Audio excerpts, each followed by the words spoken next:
information that's on your side. This is News 12 at 6 o'clock. It was all hands on deck. Dozens of ER staff learning to work in the field during a training held for the first time in a few years. But first, Richmond County deputies investigating a shooting tonight. Authorities say 2 kids are involved, 1 shot in the leg and 1 is detained. The sheriff's office telling us it happened at East Augusta Commons over on East Boundary just before 3:30 this afternoon. Investigators say the minor with the gunshot wound is at AU Health right now getting treated. Taking a look outside, another steamy In just about 10 minutes. Fire hoses spraying water, doctors doing CPR, helicopters on standby. It wasn't real, but it definitely looked that way. The goal of this training to get Augusta Fire and EMA and med students some real-world experience. News 12's Will Rio was there. He joins us live in the studio now. And Will, you were telling us these simulations were very detailed, very real life. That's exactly right. You felt like you were standing there watching these medical students try to save someone's life for real. And this was just one simulation that they had to complete today.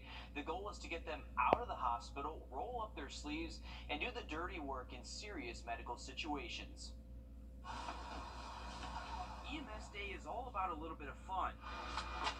The medical students say it builds camaraderie. It's been very educational, very entertaining and fun. It's been a good time. But when the sirens go off, things got serious. It lets medical students with AU step into EMS and firefighter boots for the day in emergency medical scenarios like this. Being crammed in the back of an ambulance with a trauma patient with no pulse. It's a real-life simulation trying to save a life in a moving ambulance. We did a trial code in the back of the ambulance.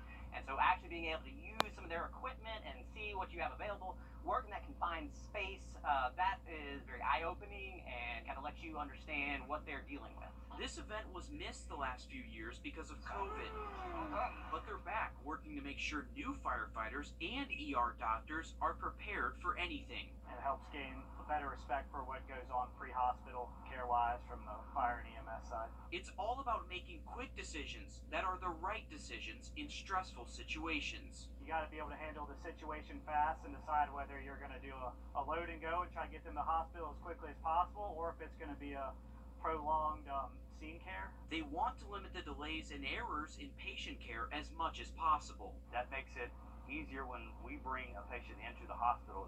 They understand what we've had to go through or what we saw when we're explaining those situations. Eventually, it will produce a much better patient care in the long run. These medical students are set to graduate in 3 weeks or so. This kind of hands-on training was extremely limited over the last few years because of COVID, like we said. This form of EMS training is required for those med students.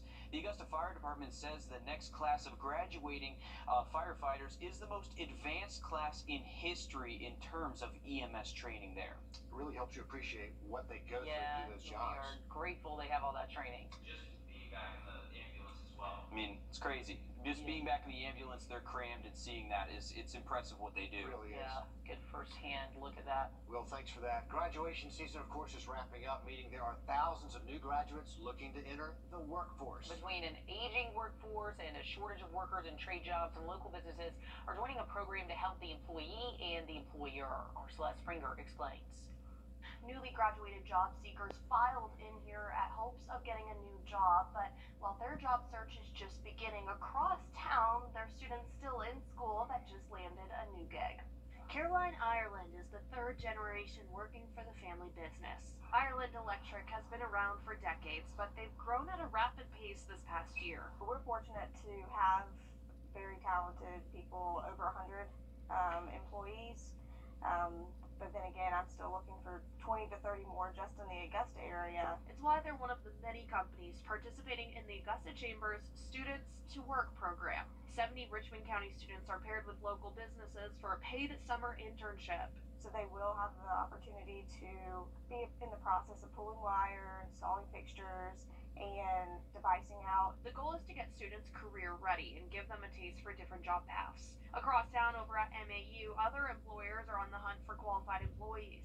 Today, new high school graduates filed in to apply for manufacturing jobs. It's one of the many industries dealing with an aging workforce. According to MC, a labor force analytics company, back in 2018, half of the skilled trade workers in the U.S. were above the age of 45. And the Bureau of Labor Statistics believes the workforce will only get smaller over the next 10 years as baby boomers age out of the profession. It is difficult just with the younger generation being pushed towards four-year colleges. But they say they're grateful for programs like Students to Work, showing kids other options. I hope that it continues to grow throughout not just Richmond County, but Columbia County, Waynesburg, etc. Celeste Springer, on your side. The Henry Brigham Community Center is old, run down, and in need of repair, but leaders say every time the city gets a bid for how much renovations would cost, the price goes up. District 5 Commissioner Bobby Williams got emotional describing parts of the building that are falling down to commissioners. Commissioners decided not to spend more money to make those repairs yet, and News 12's Craig Allison spoke with city leaders about what still needs to be done and how soon it needs to happen. In less than a week, this community center will open its doors for early voting. Now, this isn't the first time Augusta has seen a runoff, but it will certainly be the fastest turnaround to get ready the city has ever seen. The runoff in general can be problematic, but then with this quick turnaround, it's even more problematic. When a law changed back in 2021, Augusta went from having 45 days to prepare for a runoff election to 28, and the timing couldn't be worse. Causing more overtime, is causing us to hire more workers. Unfortunately, not only is the runoff on the 21st of June, it's the day after a holiday. And one of South Augusta's most popular early voting centers will especially feel the pain. Commissioners decided yesterday in a 5-5 vote not to give the Henry Brigham Community Center any more funding for construction. The vote splitting commissioners. I'm asking a question. I don't care. I don't see why you're sitting here doing this. Those voting no, citing the high cost and requesting lower bids. The most recent bid for the work came back to just over $8 million. Now, this Friday is the last day to sign up for early voting, but the runoff date is still set for June 21st, in 13 days. In Augusta, Craig Allison, on your side. Also this evening, the city of Aiken awarding a woman who saved a child from running into oncoming traffic. Savannah River Nuclear Solutions says their employee, Sarah Prosser, was driving down a highway back in November when she noticed a toddler right there in the median running toward traffic. First, she hit the horn to get the attention of the other drivers around her. Then she manages to park and hop out of her car to help. Prosser was able to contact Aiken Public Safety. They returned the child to their mother. Ooh, glad she's in the right place at the right time. Absolutely. Amazing. There. Still to come here with the police response in Uvalde, Texas under scrutiny now. We're talking with local law enforcement about how they train deputies in Columbia County. And rain chances are looking low for the rest of this evening, but jumping right back up into tomorrow morning. I'm looking at the weekend forecast and some real heat heading our way next week, just after the break. The last day of the work week. Into the weekend, I would definitely keep any outdoor plans you do have. Just a very low chance for a few storms on Saturday. But then later next week, there you go, Tuesday and Wednesday, getting close to triple digits. Riley, thanks a lot. The U.S. Attorney General says the DOJ is creating a special team to investigate how police in Uvalde, Texas, handle that mass shooting at Robb Elementary School. They created the task force after the city's mayor asked for a review of that police response. There is nothing that we can do that can undo the pain borne both by the survivors, families of the victims, and the community, but the independence and transparency and expertise of the Justice Department can go a long way toward assessing what happened in Uvalde with respect to the law enforcement response and to giving guidance for the future. And with so much focus on the Uvalde Police Department, we reached out to local law enforcement to see what they're doing to make sure deputies are ready for an active shooter situation. News 12's Claire Allen spoke to the Columbia County Sheriff's Office about their ongoing training and how they make sure officers are prepared. Columbia County Sheriff's Office is doing their active shooter training to ensure deputies know what to do and when to do it if the time comes.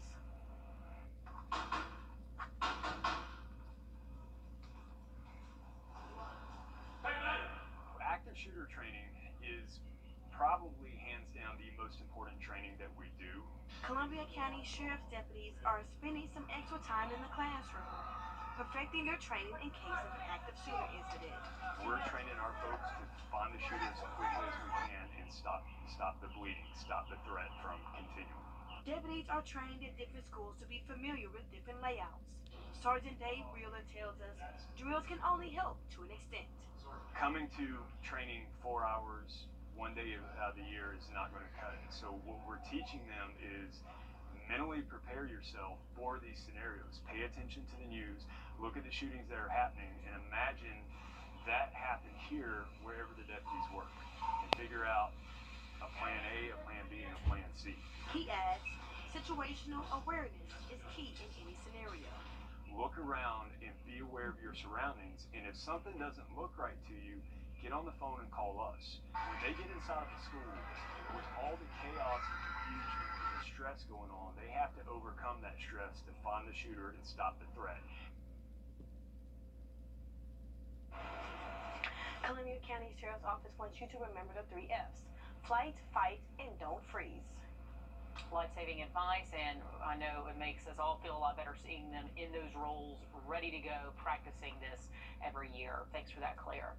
Coming up, gas prices are climbing, and drivers in South Carolina are going to pay more pretty soon when the gas tax goes up. Where the state is putting your money next. Plus, more golfers jumping ship to the LIV Tour. We're going to tell you who. Plus, reaction from the PGA guys. All ahead next with Nick. The Limelight. Just about all of us have been feeling the pain of paying more for gas. Today, AAA lists the national average at about $4.95 for a gallon of gas. It's a little lower in the 2 states, $4.37 in Georgia, about $4.56 in South Carolina. And while the gas tax is suspended in Georgia to help us out a little in the pump, South Carolina Governor Henry McMaster says he will not pause the tax in his state. And that's because he says South Carolina's gas tax is being used to pay for a lot of road projects all across the state. In fact, the tax goes up another 2 cents July 1st. News 12's Sloan O'Connell takes a closer look at where that money goes. We are ahead of schedule.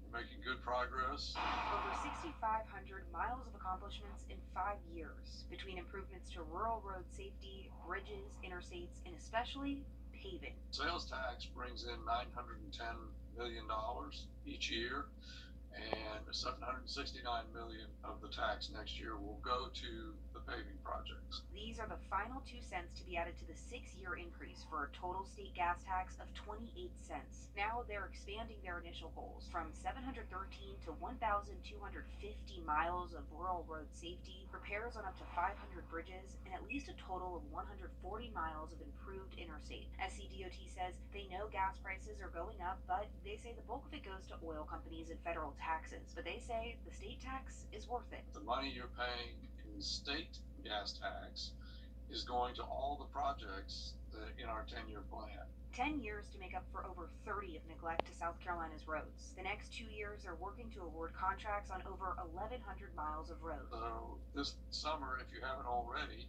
seen cones and barrels all around the state, you will. In the Palmetto State, Sloan O'Connell on your side. And they say those projects will not stop once they hit 10 years. They'll keep working. But if you want to stay up to date with their latest progress in South Carolina, you can go to the South Carolina Department of Transportation website. They have a lot of their projects listed. You can check out the pavement improvement program from here. You can find out where DOT is holding public meetings and a lot more. It's all available on scdot.org.